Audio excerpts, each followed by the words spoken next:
안녕하십니까? 부장님 TV입니다. 산출물 시리즈 편 사업 수행 계획서 베스트 5 지금 시작하겠습니다. 금홍에서 지금 서비스 되고 있는 ITPM 막 시작하는 40대 직장인을 위한 전문 가이드 많이 애용해 주시고요. 구독, 좋아요는 많은 힘이 됩니다. 감사합니다. 아, 사- 산출물 시리즈 주간 보고서 편 이어서 사업 수행 계획서 베스트 5 시작해 보겠습니다. 산출물 시리즈 편 중에 사업 수행 계획서 두 번째 시간인데요. 사업 수행 계획서는 뭐잘 아시겠지만 착수 시점에 사업 진행을 위한 사업 수행 절차서 같은 것입니다. 이번에 어, 양식을 한번 바꿔봤습니다. 저번에 주간 보고서 시간에 말씀드렸던 부분은 실제 주간 보고서를 말씀을 드리다 보니까 굉장히 녹화하는 시간도 많이 길어지고 그래서 실전 팁과 비슷한 양식으로 짧게 유튜브는 짧게 해야지 많이 빨리 이해하실 수 있고 지루하지도 않기 때문에 이번에는 양식을 바꿔서 조금 더 간단하게 말씀을 드리는 것이 좋을 것 같고요. 그리고 그 자세한 부분에 대해서는 어, 코리아 류커에 있는 그 블로그를 통해서 상세히 설명을 드리도록 하겠습니다. 자, 시작하겠습니다. 키포인트 첫 번째는 어, 총 5가지 시간, 5개의 키포인트가 있습니다. 첫 번째는 일정이고요. 그리고 두 번째는 인력입니다. 그리고 세 번째는 요구사항이고요. 그리고 네 번째는 산출물입니다. 그리고 다섯 번째는 관리 방안입니다. 이렇게 5가지를 중요한 포인트로 말씀드리려고 합니다. 자, 이제 시작해 보겠습니다. 첫 번째 일정은 지금 글자에도 표현이 되어 있지만 사업 기간 안에 제일 중요한 요소인 것 같습니다. 그러니까 지체 없이 사업 뭐 공공 사업이든 민간 사업이든 사업 수행 중간에 어떤 지체가 발생이 되면 안 되기 때문에 어, 정해진 계약한 일정 안에 사업을 종료하는 것이 제일 중요하다고 생각합니다. PM의 역할이기도 하고 사업 수행하는 모든 팀원들도 똑같이 사업이 지연되지 않게 각 분야에 맡은 업무를 문제없이 해야 된다고 생각합니다. 그래서 사업 수행 계획서를 작성하게 되면 먼저 일정에 대해서 계약 일자를 기준으로 만료하는 일자를 이렇게 정해서 그것을 월 기준으로 해서 이제 사업 수행 계획서에 표현하게 됩니다. 그래서 사업 착수 기간 그리고 이제 설계, 분석 설계 그리고 데이터 시스템 이행하는 그 부분 그리고 마지막 이제 사업을 종료하는 시점까지 포함해서 사업 기간이 이제 표현이 되는데 사업 기간 안에 그 내용에 대한 일정의 부분에 대해서는 사업 수행 계획서는 이렇게 자세하게 표현을 하기보다는 좀 그 각 수행 단계별의 착수 그리고 분석 설계 그리고 시스템 이행 그리고 오픈 요게 이렇게 이제 그 중요 단계를 나열해 놓고 그 중간중간에 어, 주요 타스크들 이런 것들을 간단하게 나열하고 이렇게 표현하는 정도로 보통 표현을 합니다. 그리고 실제로 이제 자세한 일정에 대해서는 이제 WBS를 통해서 일정 계획표를 통해서 상세화해서 프로젝트 수행하는 부분에서 사용을 하게 되는 거죠. 그래서 이 일정에 대해서는 중요한 것을 몇 번을 강조를 해도 할 정도로 제일 중요하다고 생각하시면 되겠습니다. 사업 수행 계획서에는요. 두 번째 키포인트는 인력입니다. 프로젝트 여기 표현을 해놨지만 프로젝트의 승부를 가름하는 수행 인력이 가장 좌우한다고 해도 과언이 아닌 거죠. 어, 사업 수행 계획서에는 PM을 포함해서 그 수행 조직의 그 수행조직표를 나열해서 그 사람에 대한 직무를 표현하게 됩니다. 그래서 몇 명이 투입되고 그리고 몇 명이 어떤 업무를 하느냐에 따라서 간략하게 표현을 해서 인력 계획표 형태로 제공하기도 하고요. 그래서 이제 수행 조직표를 통해서 이제 보통 이렇게 성명과 그리고 직무 그리고 이런 부분들을 표현을 해서 이제 인력에 대한 부분을 표현을 해주게 됩니다. 이 부분도 굉장히 중요한 부분이죠. 그리고 키포인트 세 번째는 요구사항입니다. 보통 그 고객 쪽에서 제공되는 RFP, 사업수행 요청서 기준으로 해서 RFP 기준으로 해서 요구사항들을 고객에서 이제 요청을 하게 되고, 그것을 기준으로 해서 이제, 수행업체는 이제 제안서를 제출하게 됩니다. 제안서에 있는 요구사항들을 디테일하게 표현을 하게 되고, 결국 그 제안서에 있는 요구사항들을 사업수행 계획서에 요구사항들을 간략하게 표현하게 됩니다. 그래서 요구사항이 뭐 중요한 부분들을 알고 계시겠지만 사업의 진행 향배를 가름할 수 있는 요구사항들을 잘 정리해야겠죠. 그래서 사업수행 계획서에는 말씀드렸던 그 RFP 기준의 요구사항들이 다 포함돼야 되고요.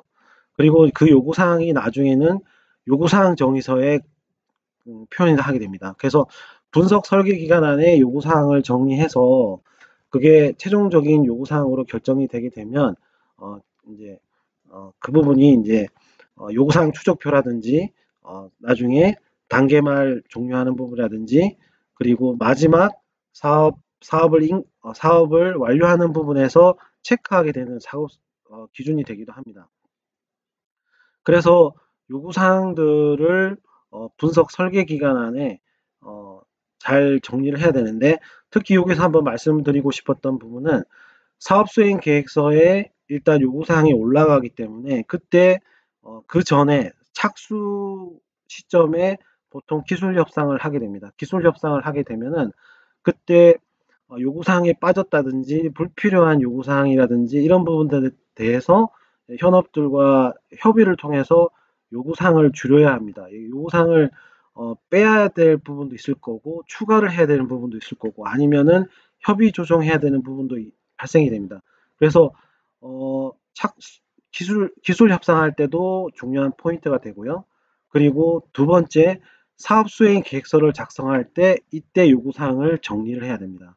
그리고 세 번째 분석 설계하는 부분에서 요구사항들을 마지막으로 최종 정리해서 프로젝트의 기간 안에 프로젝트를 완료할 수 있게 하는 부분이 굉장히 중요합니다. 그래서 키포인트 세 번째인 요구사항도 굉장히 중요하다고 생각합니다. 그래서 사업수행 계획서의 요구사항 부분들에 대해서 한번 생각을 해줬으면 좋겠고요. 그리고 키포인트 네 번째는 산출물입니다. 산출물. 사업수행 계획서에서 산출물은 아까 말씀드렸던 일정에 대한 표현을 할 때 현업에서 일정의 그 중간중간에 타스크에서 제출해야 되는 산출물에 대해서 표현을 해달라고 합니다. 그럴 경우도 있고요. 만약에 그렇게 요구할 경우에 예를 들어서 이제 그 한글 HWP 한글을 통해서 보통 사업수행 계획서를 많이 작성하게 되는데 그때 공간이 적기 때문에 이제 각 셀에 모든 그 산출물의 내역을 리스팅을 하기가 쉽지 않기 때문에 그 부분들은 별도의 산출물 그 리스트에 표현을 해주면 되니까 별도로 표기를 하겠다 이렇게 말을 해도 됩니다. 그리고 요때 그 중요한 포인트가 하나 있는데 산출물에 대해서 테일링 하는 것이 굉장히 중요한데 말씀드렸듯이 보통 RFP에서 현업이 요청하는 산출물 리스트가 있습니다. 그리고 착수 시점에 사업을 시작하기 전에 산출물 테일링을 통해서 이제 산출물을 조정하게 됩니다. 너무 과도한 산출물이 있거나 추가적인 산출물이 발생하거나 이런 부분에 대해서 실제로 프로젝트를 진행하다 보면 그 부분에 대해서 산출물도 굉장한 작업을 요하기 때문에 산출물 테일링도 굉장히 중요합니다. 그래서 착수 시점, 즉 사업 수행 계획서를 작성하는 시점에 산출물 테일링을 통상 하게 됩니다. 그래서 이때에 실제로 가업 범위에서 작성이 가능한 산출물인지 아닌지 이것을 PM이 잘 체크를 해야 되고, 그리고 고객과 협의해서 마지막으로 어, 사업 수행 중에는 산출물 리스트에, 즉 사업 수행 계획서에 제출된 산출물 기준으로 마무리를 하겠다. 추가될 수도 있긴 하지만 웬만하면 그 기준으로 작성을 완료하는 것이 실제로 가업하는데 훨씬 더 효율적이라고 생각합니다. 그리고 마지막 키포인트 다섯 번째는 관리 방안입니다. 사업 수행 계획서에는 통상적으로 품질 관리라든지 위험 관리, 그리고 유지 보수, 교육 관리 이런 방안들이 제시되는데, 예, 이 부분들은 벌써 이전에 제안서에 다 녹아져 있는 부분이긴 합니다. 그렇지만 제안서는 제안서이고 사업 수행 계획서는 프로젝트를 진행하기 전에 고객과 그리고 수행사가 협의하는, 쉽게 말해서 부동산을 매매를 할 때 부동산 계약서에 해당되는 부분이라고 생각하시면 됩니다. 그래서 이 기준에 따라서 어, 사업을 수행하겠다라는 어떤 계약서랑 똑같기 때문에 실제로 현업이 사업 수행 계획서에 현업 PM이라든지 현업 팀장님까지 해서 결제를 받게 됩니다. 그래서 결제를 받기 때문에 이 기준대로 해나가야 하는 거죠. 그래서 관리 방안에는 어떻게 품질 관리를 할 것인지, 그리고 위험 관리는 어떤 이슈 사항이 발생됐을 때 어떻게 이슈 관리를 할 거고 어떻게 해결할 것인지, 이런 어떤 그런 관리 체계를 설명하게 됩니다. 그리고 유지 보수는 제안서에 표현되어 있는 뭐 1년 동안 무상으로 AS를 해준다든지 이런 관리 방안이 들어갈 것이고, 교육 관리는 실제 프로젝트가 막바지에 이르렀을 때 교육을 주사회로 한다든지 어떤 부분에 대한 교육을 해줄 것인가 하는 부분에 대해서 간략하게 표현하게 됩니다. 지금까지 사업 수행 계획서 다섯 가지 키포인트 베스트 5에 대해서 말씀드렸습니다. 한 번 더 말씀드리면, 첫 번째 일정, 그리고 두 번째 수행 인력, 그리고 세 번째 실제 수행하는 그런 업무에 관련된 요구사항, 그리고 프로젝트를 하면서 발생되고 산출되는 산출물 리스트, 그리고 이 네 가지를 수행하면서 관리해야 되는 어떤 관리 포인트인 품질, 위험, 유지보수, 그리고 마지막 교육관리 방안, 이렇게 해서 사업수행 계획서에 대해서 산출물 시리즈 편 이번에 한번 말씀을 드렸고요. 그리고 지금 산출물 시리즈 편 유튜브에 지금 말씀드렸던 부분들은 코리아 료코에 가시면은 더 상세하게 설명을 해놨습니다. 지금 산출물 시리즈 편에 가시면은 사업수행 계획서에 대해서 기본 개념을 설명드렸고, 그리고 지금 보면 상세편에는 일정도 같이 일정 관련된 내용도 포함되어 있습니다. 그래서 블로그에서는 사업수행 계획서에 대한 기본 설명과, 그리고 아까지 말씀드렸던 네 가지, 다섯 가지의 키포인트 베스트 5에 대해서 상세하게 설명을 지금 계속 블로그에 업데이트하고 있으니 한번 봐주시면 좋겠고요. 그리고 지금까지 제가 지금 말씀드렸던 전문 가이드, 그리고 코리아 로코에는 ITPM 가이드도 한번 봐주시기 바랍니다. 지금까지 긴 영상 감사드립니다. 감사합니다.